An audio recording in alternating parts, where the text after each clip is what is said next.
everyone, and welcome to the Fall Accelerator Pitch Off and Reception. My name is Naya. And I'm Emma. And we co-ran the Fall Accelerator this semester.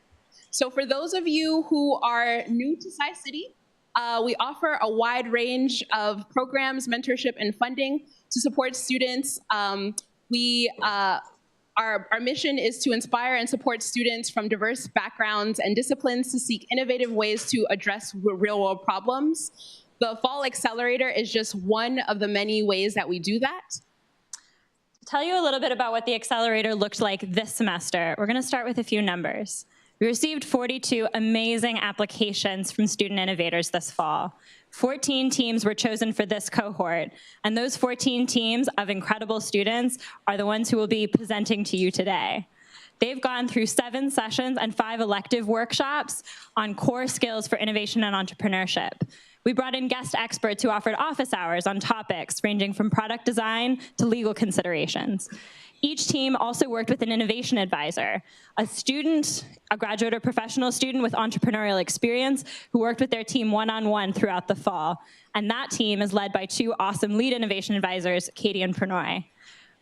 We also connected students with 23 external mentors, alumni and friends of Yale, and each team received $1,000 in funding.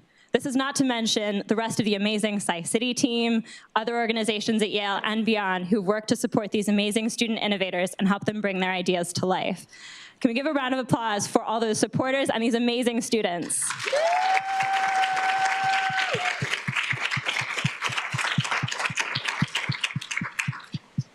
Now, there's one way that all of you can support these teams tonight, and that's by choosing one of them to win tonight's $500 Audience Choice Award. Watch the pitches, think about your favorite, and at the end, we'll give you a chance to vote and award tonight's Audience Choice Award during the reception. Tonight, we are also joined by a panel of esteemed judges who are alumni of Tsai City programs, the Accelerator and our Summer Fellowship program. We have Ariana, who is, you can just give a little wave, Ariana. Yeah, there's Ariana right there. She is currently an SOM student and also a co-founder of Forested Foods, and she's very passionate about sustainable supply chains.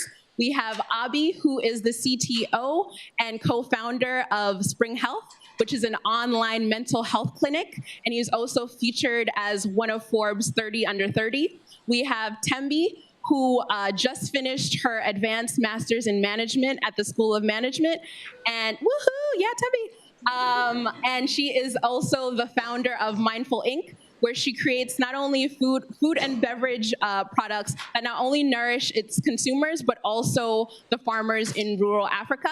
We have Clark, who is a senior in Yale College and is also a celebrated film director. His work has been featured in Teen Vogue, New York Times, and he's the co-creator of Now in Color, which is a docuseries that celebrates the lived experience of Black people in America. And finally, we have Farouk, who is a senior at double majoring in physics and economics, and he is one of the co-founders of Electro, which is a rail-side solar company. So our judges will be asking questions to our teams and offering feedback in order to help you decide who is the crowd favorite for tonight. And without further ado, we will invite up your MC for tonight, Charlie Hawkins, who has been supporting our teams throughout the entire Accelerator program. Charlie?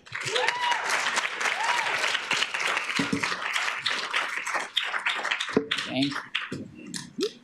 Good evening, everybody. Welcome to the Tsai City Pitch Off. Thank you to Naya and Emma for the wonderful introduction. As they said, my name is Charlie Hawkins. I'm a sophomore in Ezra Stiles College here at Yale University, and I'm potentially double majoring in global affairs and architecture in the design track. At Tsai City, I work as the Innovation Student Coordinator, which basically means I show up at the Accelerator sessions and make things run. And that's basically my job this evening here as well. It's basically to make sure that the pitch off is as fun for you guys as possible. So to that end, I just want to remind you guys, please, to turn off your cell phones now, make sure that they are silent. We want to make sure that our pitches go as smoothly as possible and don't have any interruptions. And another reminder that if you guys do need to leave, please do that in between pitches and not during, just to make sure that our team members aren't distracted. Great. So without further ado, I do want to introduce some audience participation that we're going to be doing throughout the evening. I've set up a couple of Poll Everywhere activities to make sure that this presentation is fun and exciting, making sure that you guys get a little bit of trivia background to give you a sense of the global trends that Tsai City's entrepreneurs and venture leaders are taking on in the modern world. So without further ado, let's talk about how you guys are going to interact with that polling. As you can see in the slides above me, you are going to take out your phone right now. You're going to open your Messenger app, your texting app, whichever app you use to send texts, whatever it's called. And you're going to text the code above to 22333. That's Charlie Hawk I649. And once you've done that, you will have joined the Poll Everywhere session, which will allow you to simply text your answers to the poll, and then you will be able to see your own answers show up on screen. So, for example, if I give you a multiple choice question, you will be able to text whichever answer you think is correct, A, B, C, or D, and then that answer will show up on the screen. Great. So I want to use that to segue into our first slide, into our first trivia question of the night. And it is this. Is everyone good? Is everyone ready? Yeah. Perfect. Thank you.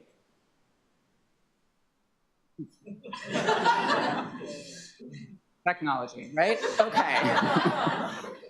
So we're going to pretend that you didn't see the answer that just showed up in flashing blue and white. And we're going to take a look at the question above me. In case you guys can't read it because the text is a little small, thank you. The question is, from 2017 to 2021, investment in AI and machine learning is expected to grow by roughly what percentage? Is it A, 50%, B, 100%, C, 200%, or D, 400%? Give you guys about 15 seconds to make sure you got your answers in.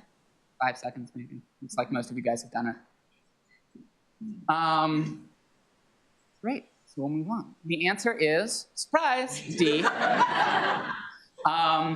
I just put, that can be a little scary, right? Investment in AI is expected to have quintupled by the end of 2021.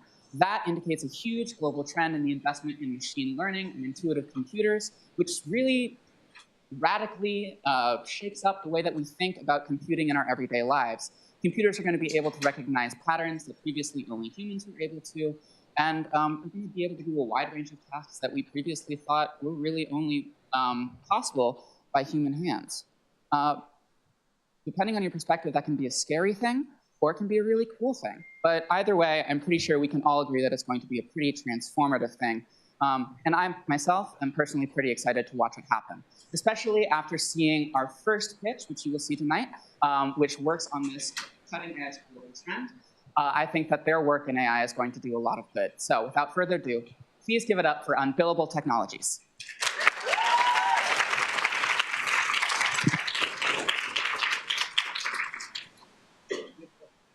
Yes.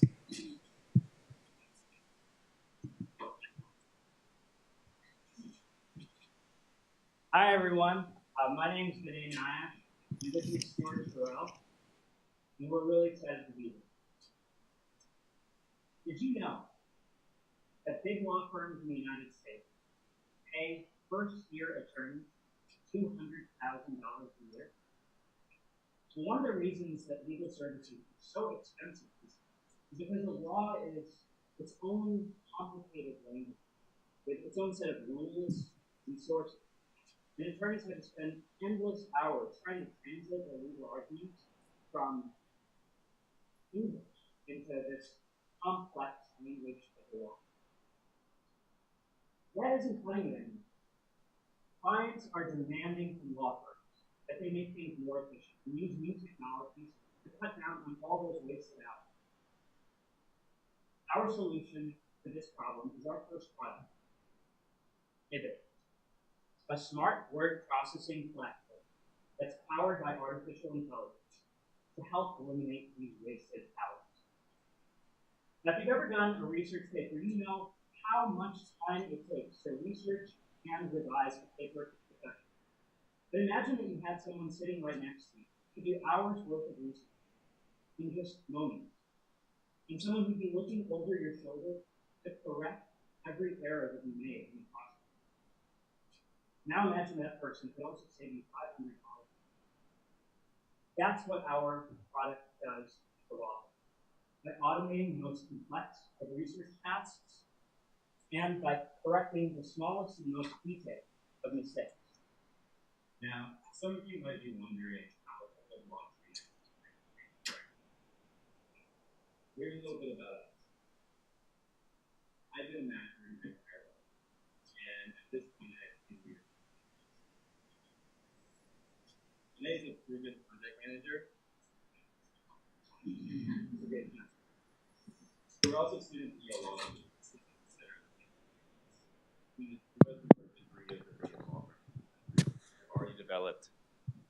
Have already developed deep relationships with our future customers. Here's where we are and where we're going. Over the past 8 weeks, we've gone from a vague idea to having built out an algorithm that can already do complex legal research tasks. And we also have another algorithm to handle some of the minutia of legal drafting. By January, we hope to have a working prototype to send to law firms, and a year from now, we hope to have our first paying customer. Our vision is one where every law firm in America and every corporate legal department uses our product to do their legal drafting. In order to achieve that vision, we're raising money right now. We're looking for $1.2 million so that we can build out an engineering team to create and secure our platform. And so if you might be interested in investing or know someone who is, have them join us, and we'll help take the practice of law into the 21st century. Thank you so much.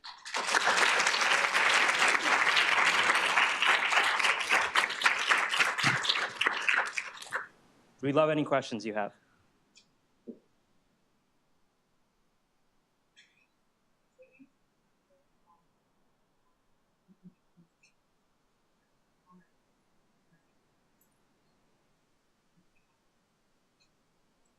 Yeah, it's a great question. So there's a couple different things. I think one is doing a lot of case management. You could imagine summarizing client meetings or depositions and things like that using same algorithms. Another that has already kind of pushed into the legal space is automated. And for our product, we have follow-on products that we'd like to bring out, like a document analyzer for opposition research. So when you get a brief, you know what kind of arguments that you should use to respond to it. So we have a few other products that we'd like to have as follow-ons from the same technology.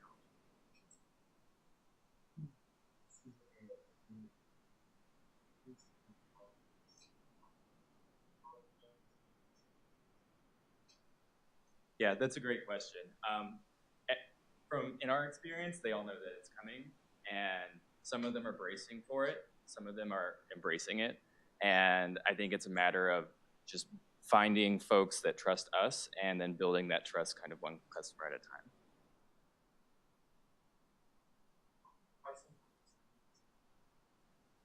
I think in terms of pricing, we'd like to do a software as a service kind of pricing model that's per user, something that mimics some of the large legal research providers. So Lexis and Westlaw give us good benchmarks. What we'd like to do is price ourselves in the range of Lexis and Westlaw, which means for a standard large law firm with hundreds of attorneys, it would be about $1 million per year for unlimited usage of the algorithm for the product. But it's on a per unit sort of basis.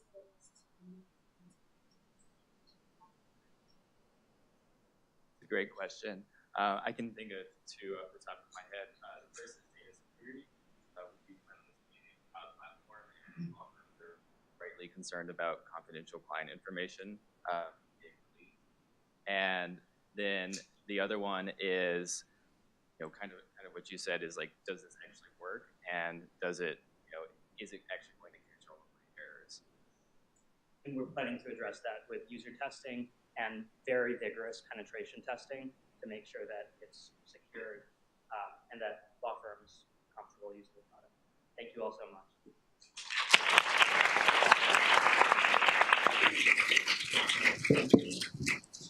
Thank you guys so much for that presentation. That was awesome. Okay, up next, I have another set of fun facts for you guys to look through. It's a little activity. Spot the false. Okay, good, okay. I would like you guys to look through these facts and spot the false one.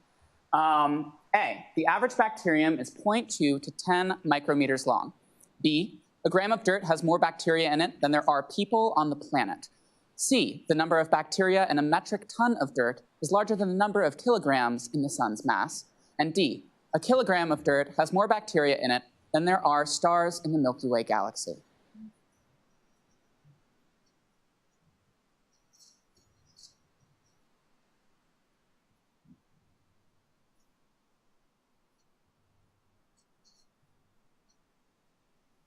All right, looks like most people have gotten their answers in, yes, and the leading answer is B.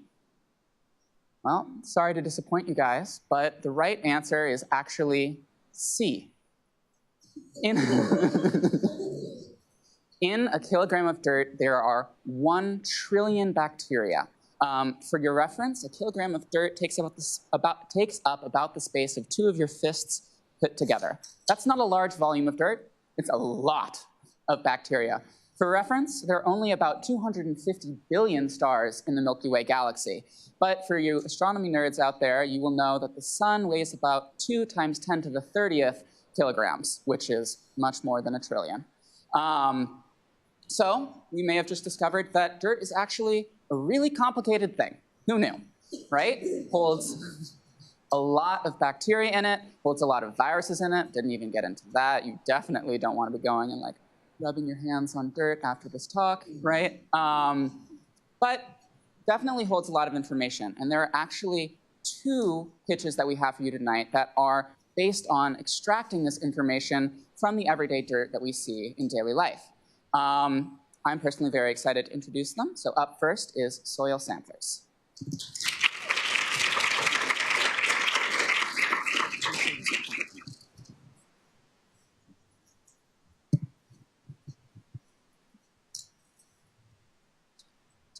Hi everyone, I'm Sayla and I'm a molecular biochemistry and biophysics major. And I'm Katya, and we're both electrical engineering majors. And we are the soil samplers. Now, can you get a clicker? Look at this beautiful Wyoming landscape. Would it be accurate to represent this variety by a single 5-gram sample of soil? No, but that is what is done in land like this all around the world. Soil sampling is becoming increasingly important, especially as the human population continues to grow. Ranchers, farmers, and land managers need to understand their land for it to remain productive and continue feeding us for years to come. Soil quality is determined by the amount of carbon in the soil, and storing carbon in the soil can even mitigate the effects of climate change. But the methods for sampling soil are very archaic, and they have 2 main problems: extracting samples and drying the samples. To extract the sample, right now, land workers are using a bucket, a drill, and a soil probe, which offer no way of getting an accurate sample from a measurable range of depths and without impurities. And the whole process is very demanding and time-consuming. As to drying, there's no way of drying a sample out in the field for analysis. So the alternatives are a microwave in the back of a truck or shipping the samples to a lab to dry in 48 hours. So to combat these 2 problems, we made 2 devices. What Katya is holding is our soil extracting device, which allows a drill bit to seamlessly be put into the ground and then pulled up to remove a core of soil, which is a sample, within a few seconds. It also does so without losing any soil because of this removable bucket, and is able to have no contamination of the soil. So this greatly, greatly improves the efficiency of soil sampling, which has made it so that an average has gone up from 1 sample per 1,000 acres being taken to 1 sample per 80 acres being taken. Additionally, we created this soil drying device, which I'm holding here. It's able to dry a typical 5-gram soil sample out in the field, typically within under 2 minutes. The big benefit of this is that it allows soil sampling processes like this to be far, far more accessible to not just well-funded research groups, but also to land managers, ranchers, farmers. The big improvement that both of these devices allows is greater frequency of soil sampling, as well as greater accessibility to more industries. So far, we've seen both of our devices used in the field and have been met with a lot of excitement. We have worked closely with the world-class land research team here at Yale, but we're expanding our customer discovery by including non-research groups. We have won the Climate Change Innovation Grant, as well as we are now establishing IP rights and hope to incorporate and begin manufacturing within the next few months. Our mission is to improve the work lives of individuals who try to take care of our land. So we're seeking mentorship that will help provide us help with marketing, business model development, and customer discovery, as well as partnerships that will help connect us with land workers, as well as assist us in manufacturing and distributing our devices. And lastly, we're looking for grant funding to help further our development. Thank you.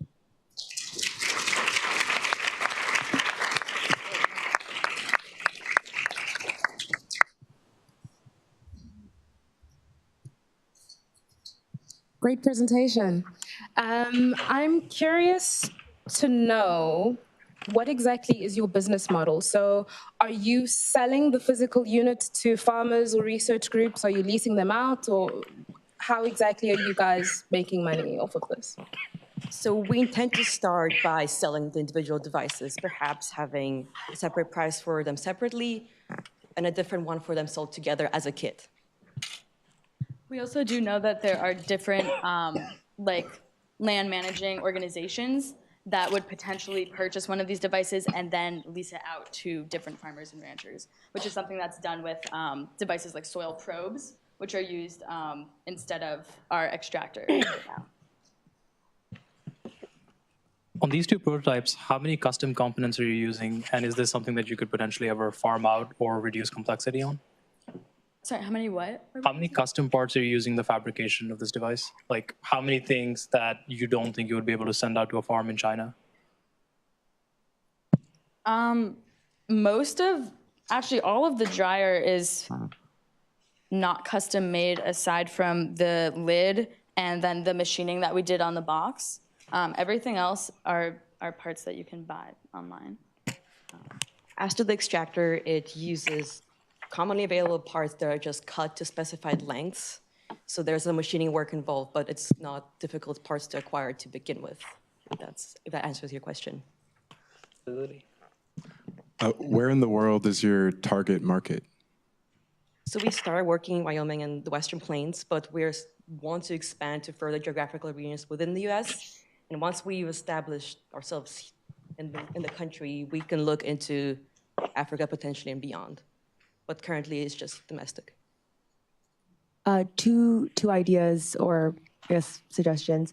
As you guys are looking to work with less research-driven institutions, I would consider connecting with FES. My professor specifically there has access to farmers who I think could be helpful in using this tool and testing it out, so we can connect later. The other thing is once people receive the data from the soil tests, what kinds of tools are they using to then analyze the data? And if you guys haven't thought about that, have you thought about partners? Yeah, so we've worked very closely with UCross High Plains Stewardship Initiative, which is a research group through FES. And they have created a light spectrometer, which basically uses the color of soil to determine how much carbon is in the soil. They're actually the institution that came and asked us to make these devices because they needed soil to be dry out in the field in order to get an accurate carbon reading. Otherwise, if there's moisture in the soil, they found that it would give an inaccurately high carbon reading because the color would be darker than otherwise if it were dry.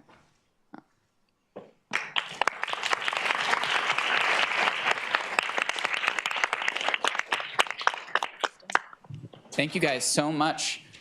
I'm always kind of amazed by how much dirt has to offer this world, and I think,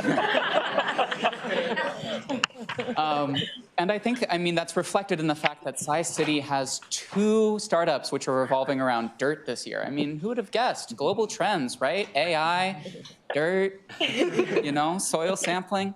Up next is another pitch that has to do with soil sampling, which I guess it's a global trend. Give it up for Briomics.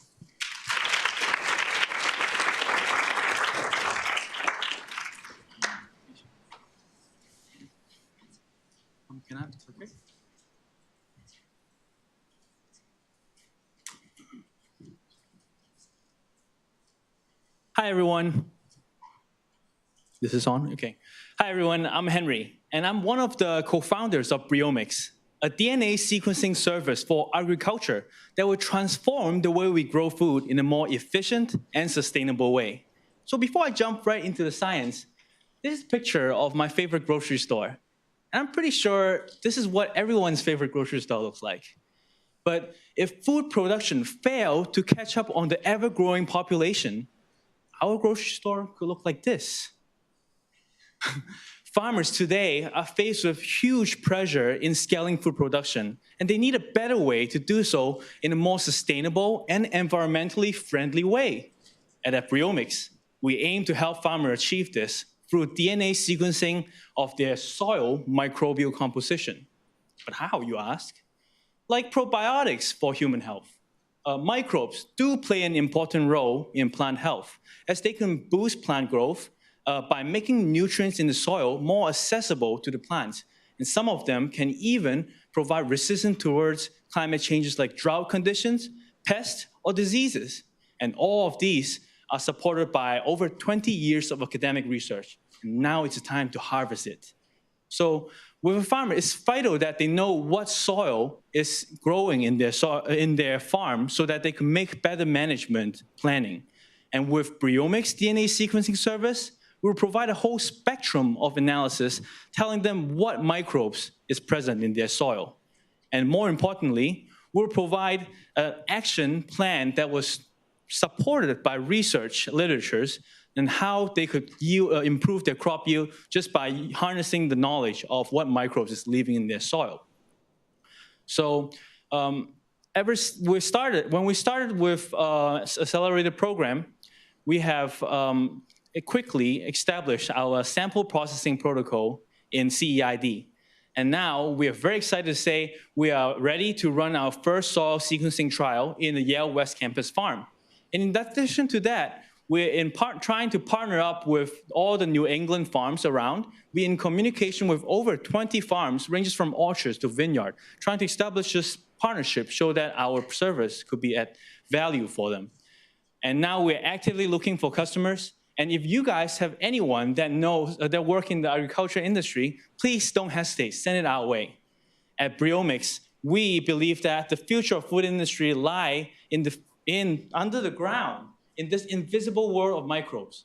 So join us and make this invisible world visible and accessible to farmers nationwide so that we could together cultivate a future that's sustainable. Thank you.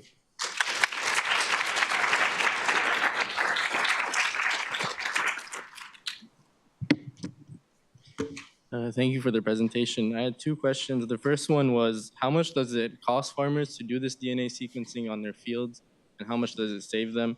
And how do farmers change the microbial composition of their fields, and is there any way you make that easier?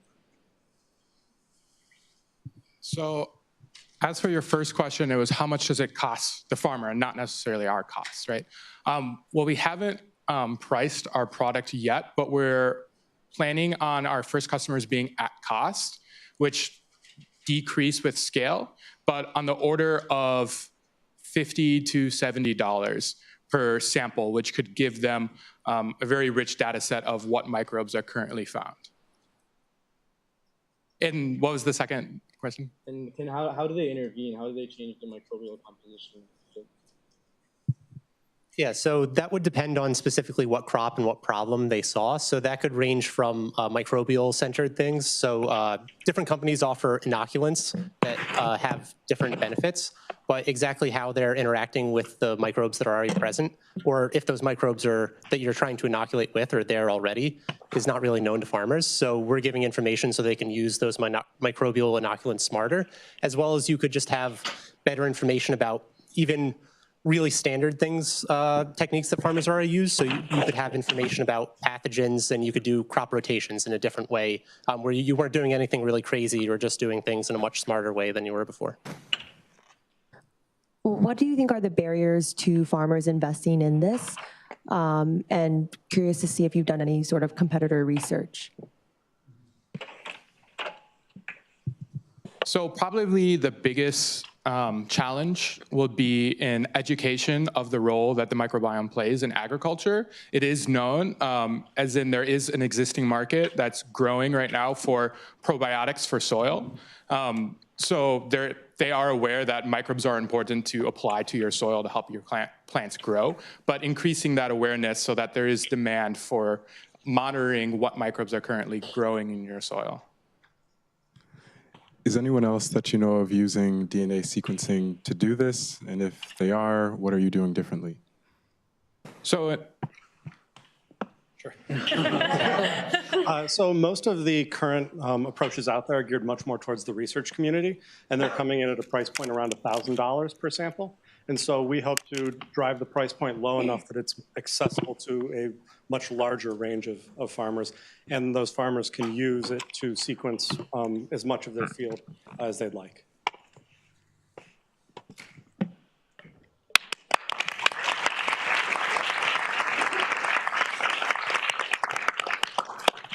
Thank you so much, Briomics, for that. All right, up next, we have another survey for you guys. This one's a little different, not a multiple choice, but it's a Wordle, word cloud. So when you see the next question, just type in your answer just as quick as you can. The question is, what is your favorite app to use right now?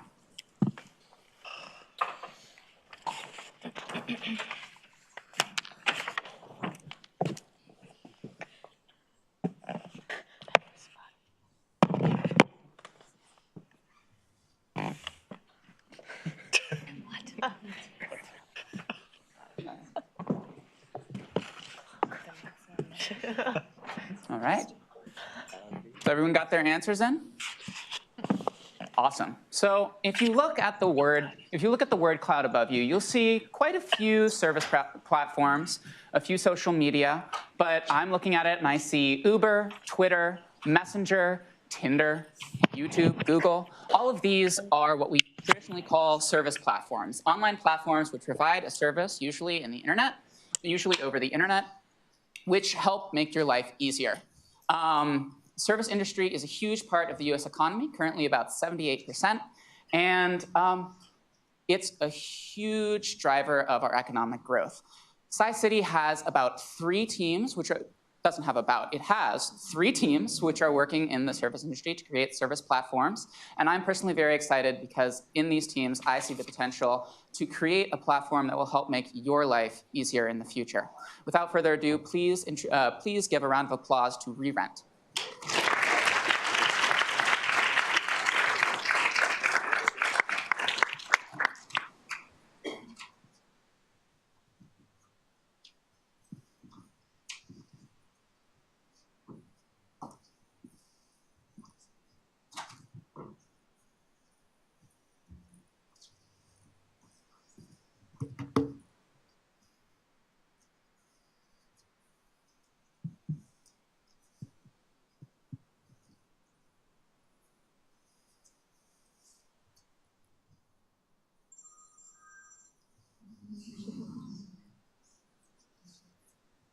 Good.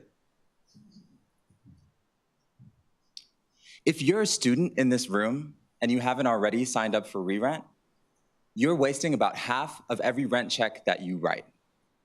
Because for 172 days of the year, you're not here. You're away on break. Winter break is around the corner, and it's a month long. You probably pay $1,000 in rent for a place that you won't be using. The off-campus Yale student population is 7,500 students, so collectively that's $7.5 million of wasted rent. ReRent is an opportunity to get that back. ReRent takes the hassle out of home sharing. We do this by putting your place up on Airbnb and by handling all of the operations necessary for your place to be shared. So Airbnb makes home sharing possible by having a platform where those places can go up. ReRent is a service that makes it feasible, actually effortless, to share your place while you're away. And is there demand in a city like New Haven? Yes. We've hosted over 300 guests, anyone from actors off Broadway to professors visiting from out of town. And there's tons of people coming through here. So how does it work? We do a consultation with you where we professionally photograph your home, we duplicate your keys, and then we create the Airbnb listing. And from there, it's plug and play. You tell us when you're gonna be away and call it a day. We'll make those dates available online and then sort of handle everything from there. The online aspects that we handle include guest vetting and communication. We handle marketing, we handle pricing. And then offline, we handle the key exchange, we handle cleaning and hosting. We use our own sheets, towels, and your place is insured. We call our clients re-renters, and it's a group that I hope all of you will be a part of before you leave this room today. You can sign up on our website, and re-renters come home to their place as it was when they left it, as well as to their part of the proceeds. We do a 50-50 split of the proceeds. It's their home and our hospitality and operations. And our re-renters make on average $200 per week that they're away. We've also had people make that in a weekend. And we've never worked with anyone who hasn't asked for our help again after working with us. So our progress to date, we've had 25 properties that we've housed guests in, done up to 15 of these simultaneously. And we've returned over $10,000 to our re-renters. And most of this is in a span of 8 weeks. That was fall break, winter break, spring break of last year. Next, we're looking to continue to expand in East Rock, but also are talking to landlords downtown, looking at bringing entire properties online for re-rent. We believe that people can get more from their homes, and that one day, students and travelers of all sorts will find it just as easy to share their space on Airbnb through re-rent as it is to book a place somewhere else. Winter is coming, so sign up.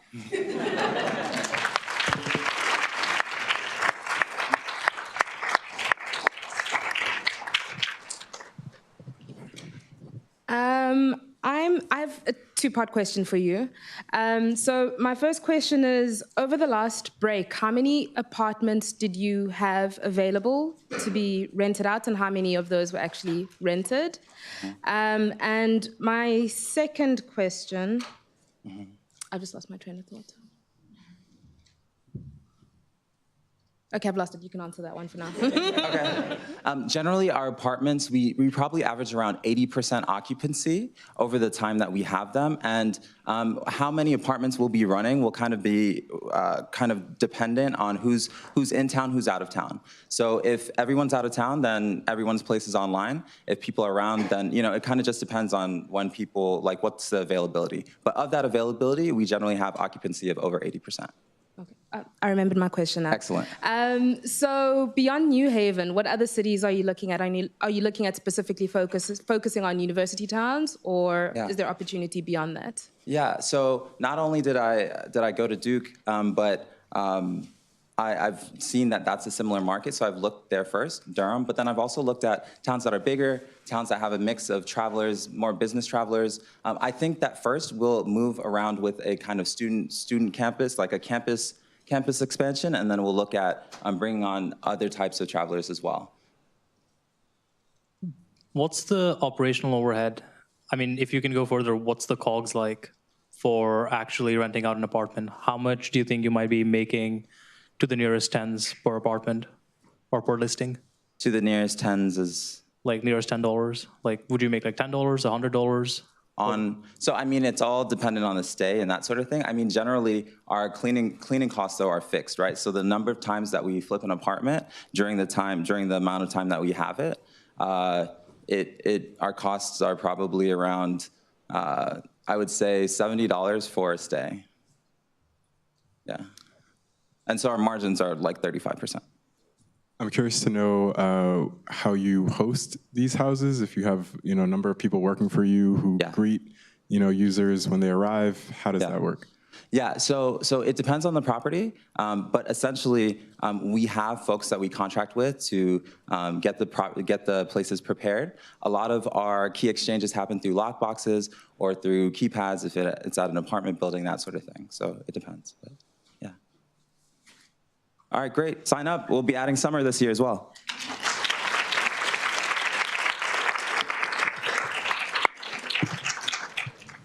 Thank you so much, ReRent.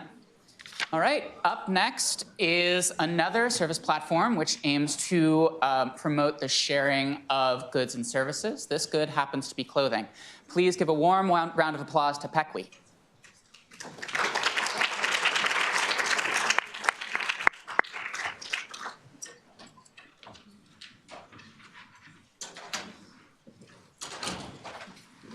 Thank you.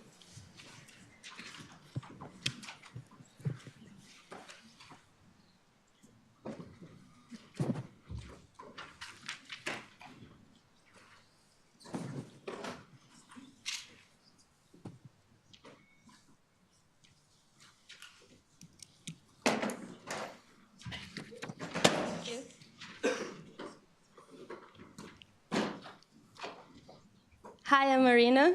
Hi, I'm Apurv.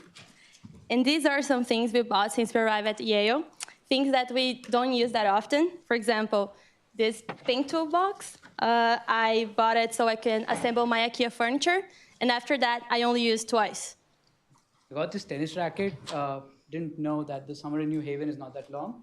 Didn't think much, but yeah, I mean, so think about so many other things you have. I bet almost everyone can think of at least 2 things in your apartment which you use, which you don't use as often.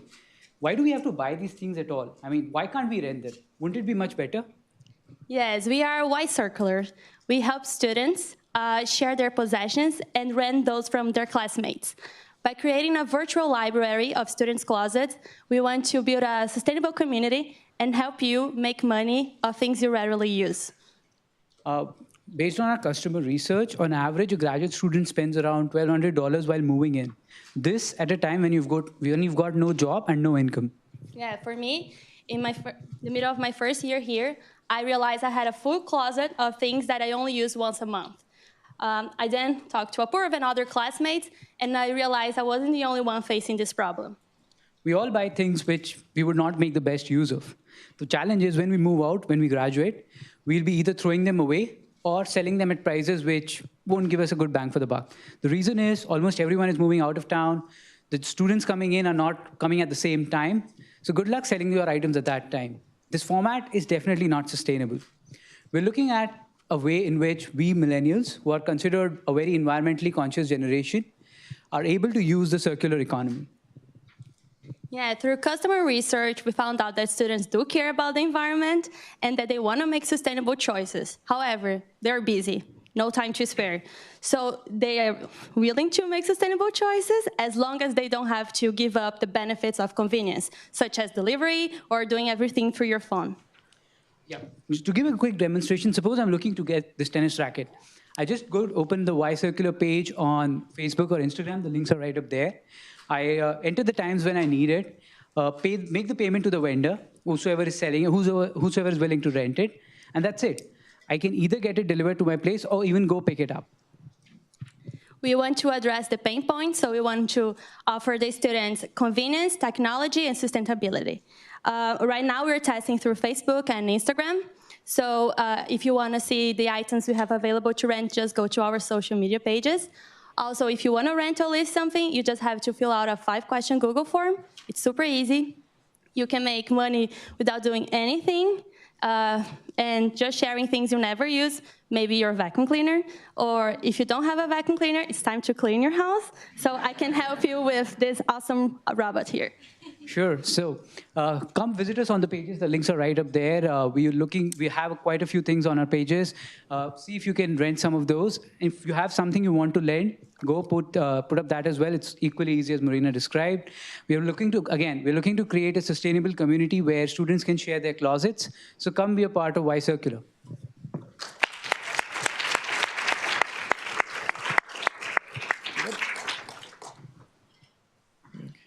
I have two questions again. My first one is, how are you getting customers to join your online marketplace, and what's your marketing strategy?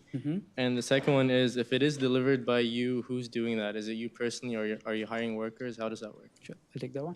So to your second question, currently we are looking to do the deliveries ourselves, but once we scale, we want to hire more and more people so that we can make sure of the delivery model. What was the first question? I'm sorry. How are you finding customers? Sure, the marketing strategy. So we feel that most of the students who are on campus spend a lot of time on social media. So we want to use Facebook ads and ads on YouTube because it allows us to do a targeted marketing strategy. And that way we hope to reach as many people as we can, get the maximum eyeballs. Thanks for the brochure. It's really pretty. I'm curious, what are some of the biggest questions that you guys are working through right now in terms of proving that the model is feasible and scalable? Sure. First thing, we want to know if people are willing to pay for the service.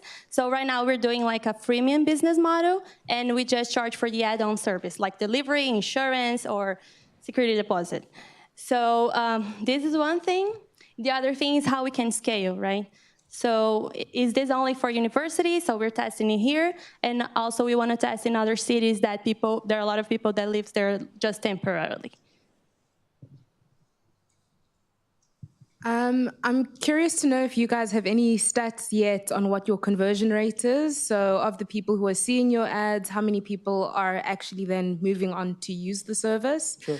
And just another thought on marketing, have you considered maybe using brand ambassadors? So actually using the student community to spread the word. So the first question, we've been in Facebook and Instagram just like a week. We have, I think, less than 20 followers, but we already had a customer, so our conversion rate is pretty good right now. Also, about attracting clubs and people, we were thinking about getting influencers of Yale, like people who have a lot of followers in the university, and then ask them to just talk about Why Circular. If you were to receive, say, $5,000 somehow, sure, what would you spend it on in the next month?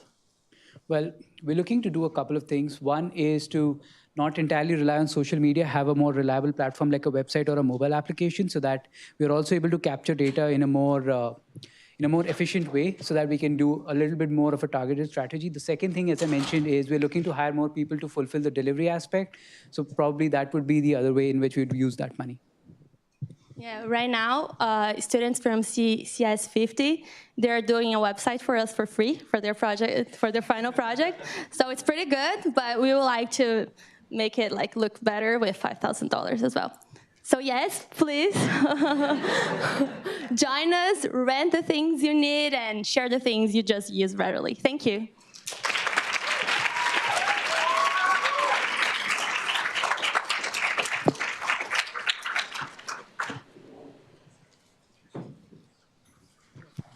Thank you so much, Why Circular, my mistake on the name. Up next, we have Sai Teens, so if Sai Teens could start coming down while I introduce them. So, again, we are talking about service models here. This is a service platform that aims to help students, again. So like Why Circular aims to help the Yale community, this really exciting startup aims to help students still in high school. Please give it up for Sai Teens.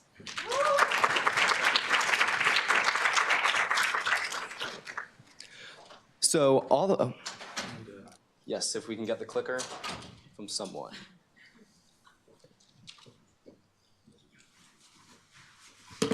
Fantastic. So all of us are here today because we believe in a better future. Whether that looks like ending hunger, finding a clean, renewable source of energy, or just preserving the world for generations to come. But modern science tells us that's not where we're headed. By the year 2050, the world population is projected to be 10 billion. That's 10 billion people eating unsustainable food and using unrenewable energy. And of course, the climate is changing fast. In order to combat these challenges, challenges greater than humanity has ever faced before, We need innovation. I'm Tasman. I'm Justin. And I'm Greg. And we're dedicated to the idea that empowering teen scientists today will result in a more innovative STEM leadership tomorrow. And that's why we founded Sai Teens. We're a nonprofit organization that connects teen scientists to their peers, mentors, and funding, all on our website.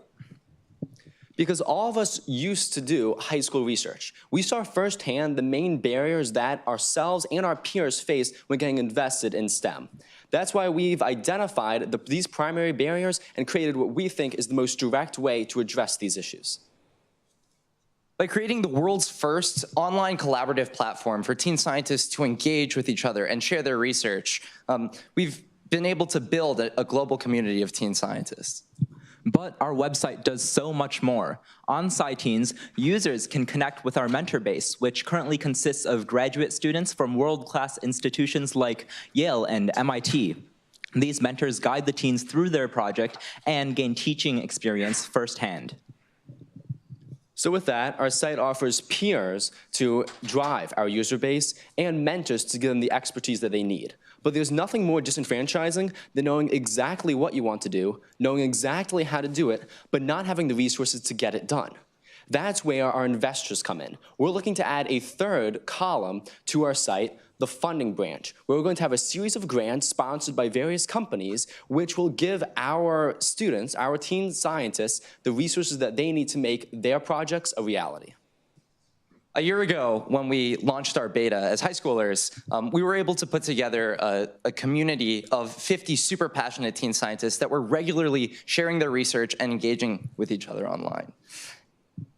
So when we launch next month, please share Sai Teens with the teen scientists in your life. And whether you choose to donate to us your time or donate your money, remember that when you invest in Sai Teens, you're not just investing in a brighter future, you're investing in the only future. Thank you.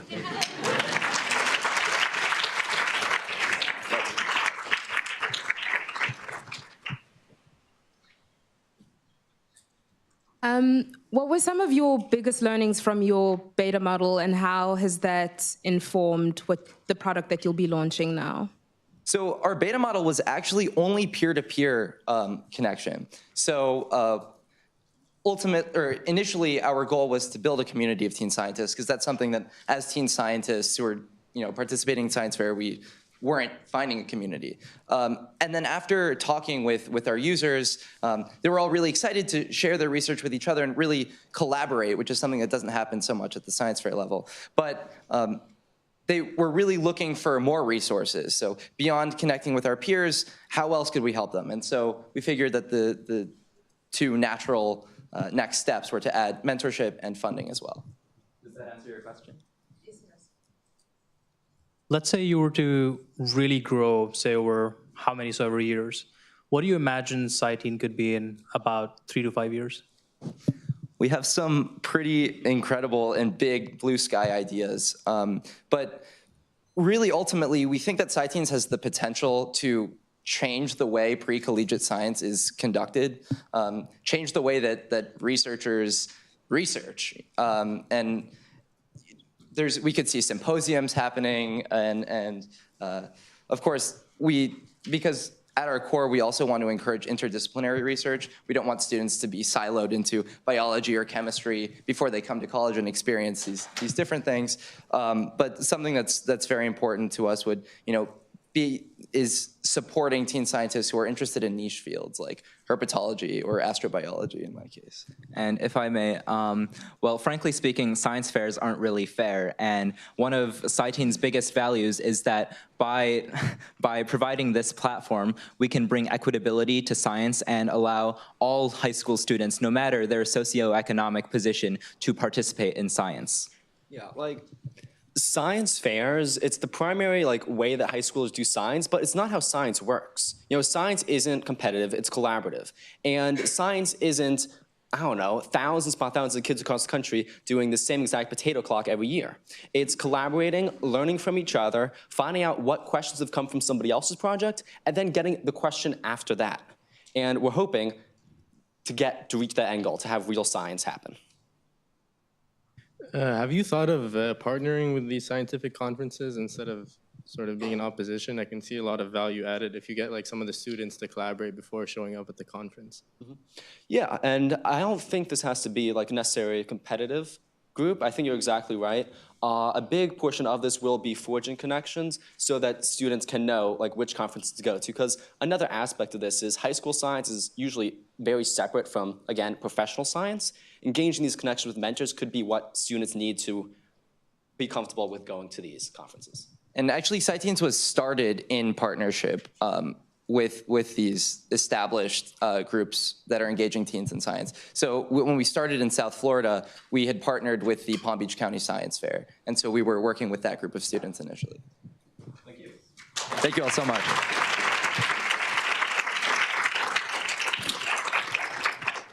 Thank you so much, Sai Teens. We're now moving into the next portion of our presentation, and we're going to start with this survey.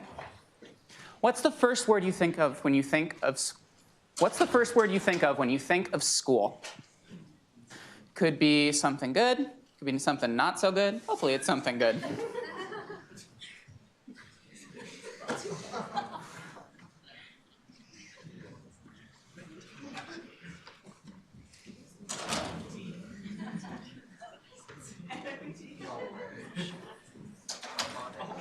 Cool.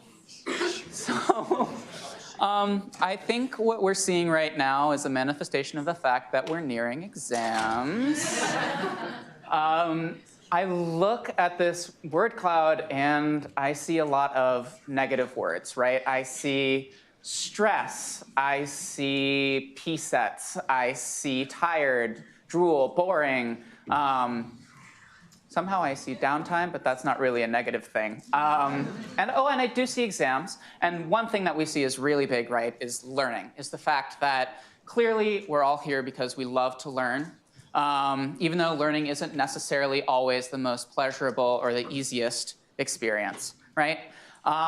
So that's what brings me to the next two pitches we're about to hear. These are two pitches which are really focused on making sure not only that learning in schools is as easy as possible, but also that students can take their education that they get and do something really, really special with it. So without further ado, please join me in welcoming LitKit.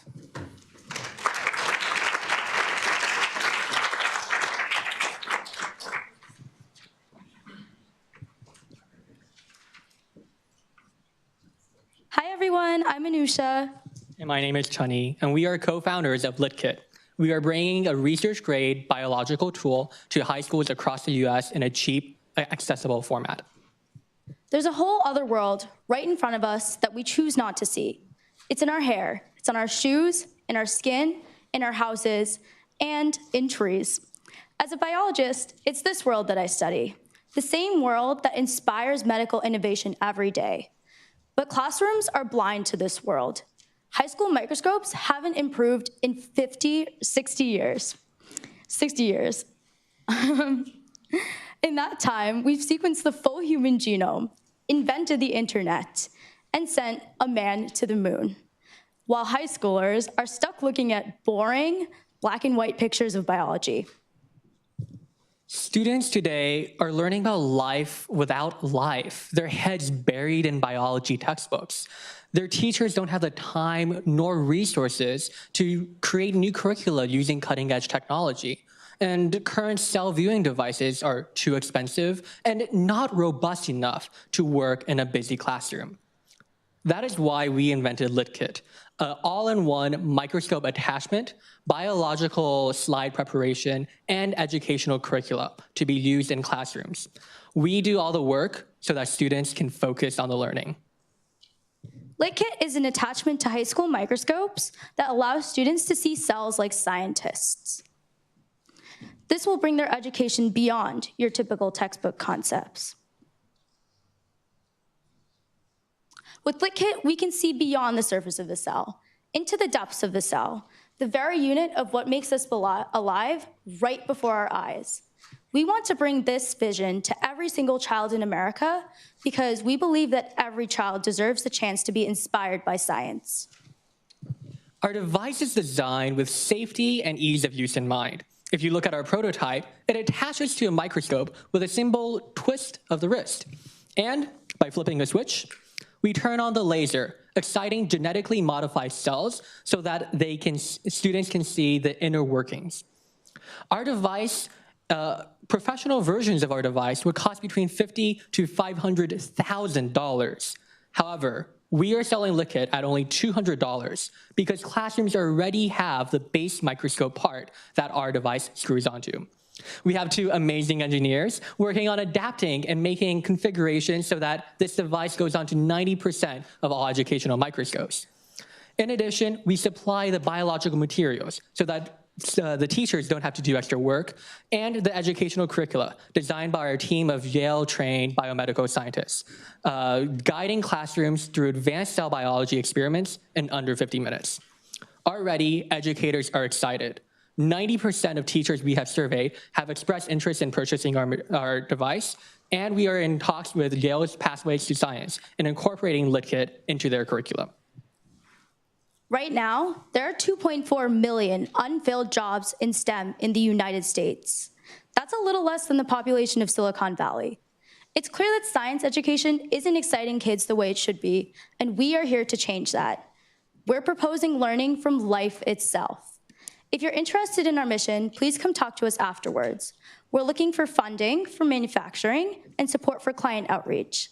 LitKit is going to transform science education across America, creating a new generation of scientific thinkers. Thank you so much.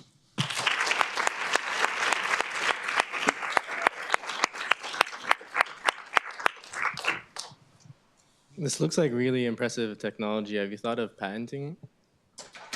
So our device was created from a couple of public papers, but we have made modifications that might lend itself to patenting. However, initially we think that we shouldn't invest too much time on the entire patent process, as that is a costly process, and we want to focus on moving our products into classrooms as soon as possible. Do you anticipate encountering resistance from public school systems adopting your curriculum, and how do you plan to react to that? Yeah, so one of the big things we've done is survey teachers to see whether they're interested in adopting this in their classrooms, and kind of the wide majority of them say that they are.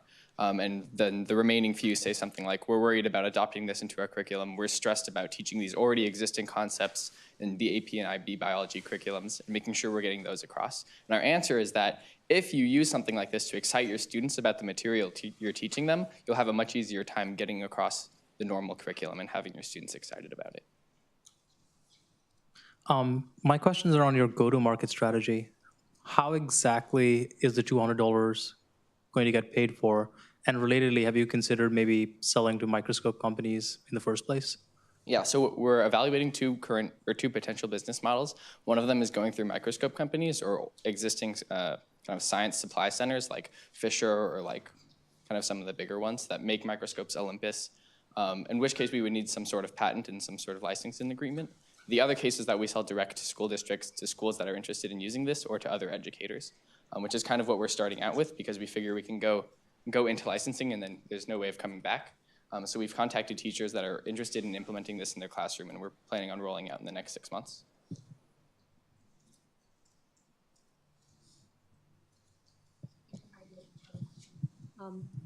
Do you know why this innovation has been ignored for 60 years? So the technology this is based off of, fluorescent microscopy, only came in the 1990s. A cheaper version of it has been designed and thought about use for detecting malaria in Africa. However, it just hasn't hit the markets, and no big educational company has really invested in this yet. We believe that this is a huge hole in the current marketplace, and that when we go onto the market, schools and teachers will be very enthusiastic about adopting it. So educators are excited. That seems really, really great. Do you anticipate any political constraints on integrating your curriculum? What kind of political constraints would you think of? From local school boards? I think price is always a factor. Like right now we're looking at higher income schools just because they'll have the ability to buy 5 or 6 to make this useful for their classrooms. We'll get there when we get there though, right? Anybody want to Thank you guys add? so much for your questions. Thank you.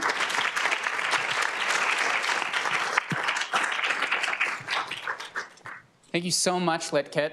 Actually, one of the statistics that I learned when I was looking through, just looking through the internet for statistics related to education, was that in the US from 2010 to 2014, per student spending dropped by 4%. That's in comparison to a place like Singapore, where per person spending has actually increased by about 18% in the same time frame. That's not to say that Singapore is in a completely different country and variables are different, yada, yada, yada. But it does indicate that the US probably is falling behind in terms of education. So it's really exciting for me to see a team like LitKit working on something that will help bring US education into the 21st century and prepare students that are ready to take on such complex global problems like Sai Teens talked about. Up next is another student-focused venture that aims to prepare students who have maybe not had the opportunities that we have had do some really exciting things after high school. Please welcome Representation 2.0.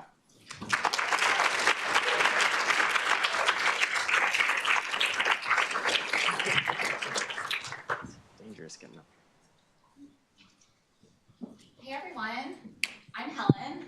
And I'm Ben. Thank you guys so much for being with us tonight.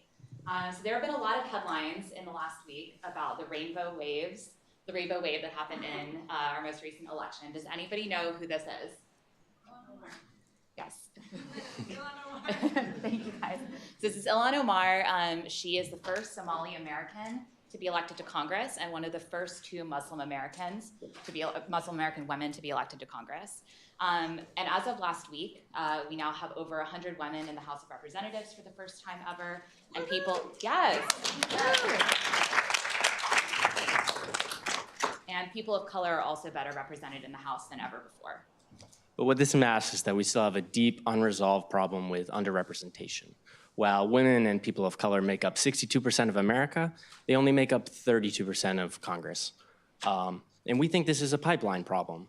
While there is a good existing pipeline to carry young community leaders into impactful careers and ultimately into running for office, there just aren't enough diverse candidates in that pipeline. That's right. Studies show that women and people of color tend to self-select out of this pipeline very early in their careers. And once they self-select out, it's incredibly difficult to convince them to run and sustain a campaign later on. So Representation 2.0, that's right, is a training program that is designed to inspire a spark of confidence and enthusiasm in underrepresented undergraduate students. It's also a nonpartisan program, and we are seeking students who are broadly interested in making a difference and being leaders, but are not necessarily already politically or civically engaged. Yeah, so we're designing a one-day training program that's going to help students understand the amazing impact they can have as elected officials. It's going to build their community organizing and policy design skills to help them grow as change agents. And it's also going to give them the confidence they need to envision themselves as part of the next generation of American leadership. And this will be just the beginning of their journey with Representation 2.0. Training participants will join a network of fellow leaders to help them as they advance toward their goals. So we will be launching our first training in spring 2019. Through the Accelerator, we've determined that we want to build strategic partnerships with colleges and universities across the country of all sizes in order to deliver the trainings. And we are excited to announce that our first partnership will be with the Women's Campaign School right here at Yale. So if you're a student who wants to participate in our early pilot trainings, please follow the link on the screen and sign up for our newsletter, and we'll get in touch with you. If you're a potential advisor who has advice on how we can develop our curriculum or the longer-term program, please get in touch with us either via that method, via email, or right here after everyone's done presenting. So the U.S. is at a critical inflection point, and with your help, Representation 2.0 can help grow today's leaders, or today's students, into tomorrow's leaders. Thank you.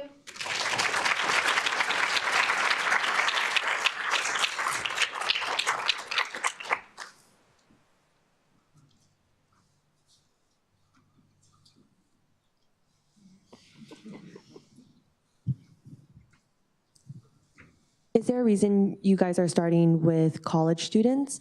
It'd be interesting just to know if you've researched high school students, especially given that between high school and college, there's a lot of a thought process, thinking about like your career and then choosing majors based off of that. Yeah, that's a great question. So we did look at the right stage in that early career entry point to deliver a training. And our hypothesis is that college, and particularly sophomore and junior years of college, are the time at which many students are most focused on thinking about what their long-term career path is going to look like and whether that could potentially involve running for office. And so that's where we want to start, but we have a lot of blue sky ambitions about where this could grow to. And how are you helping like transition that training into participation in the political process? Like after they come to your boot camp, they get the training in public policy, whatever it may be. How does that then translate into participation? Yeah, that's right. So like we said, and I think part of the answer to the first question is we're trying to get them into the pipeline.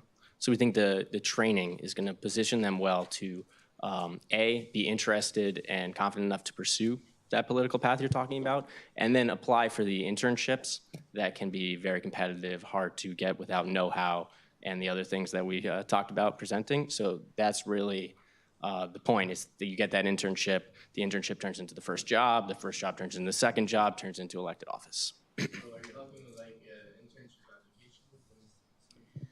Yeah, so that would be one of the potential later additions to the program. I think we want to start with the training boot camp, and then there are a suite of additional services that we'd love to be able to provide in the future. One of those would be internship and career placement and guidance. One would be dedicated mentorship that's specific to each student's policy interests, et cetera. So yeah, it's a great idea.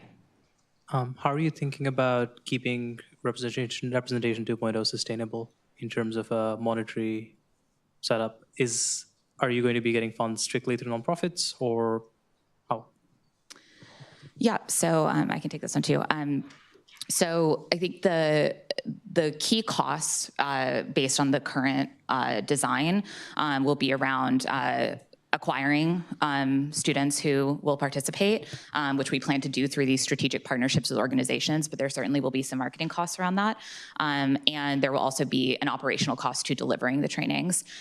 We think that we can do this in a relatively low-cost way that can be supported by foundations and institutional giving. But because it's going to be a nonpartisan organization, we're also really excited about opportunities for corporate partnership. Okay, thank you guys so much.